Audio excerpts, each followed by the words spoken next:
कोल्हापूर जिल्हा परिषद नूतन अध्यक्षा शिल्पा खोत यांचा जल्लोषात कार्यालय प्रवेश. मंत्री हसन मुश्रीफ यांची उपस्थिती.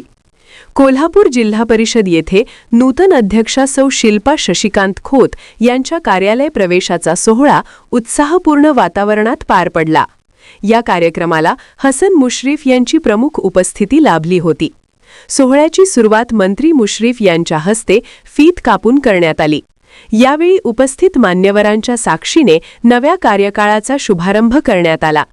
कार्यक्रमात माजी आमदार के.पी. पाटील, चंदगडचे माजी आमदार राजेश पाटील, जिल्हा परिषद उपाध्यक्ष तानाजीराव पाटील, माजी अध्यक्ष राहुल पाटील भैया तसेच राष्ट्रवादी काँग्रेसचे जिल्हाध्यक्ष बाबासाहेब पाटील आसुर्लेकर यांची प्रमुख उपस्थिती होती.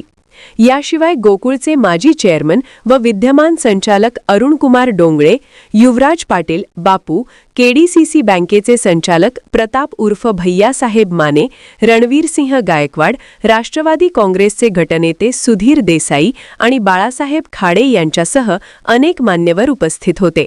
यावेळी जिल्हा परिषदेचे मुख्य कार्यकारी अधिकारी एस. कार्तिकेयन, नव्याने निवडून आलेले सदस्य व विविध पदाधिकारी मोठ्या संख्येने उपस्थित होते.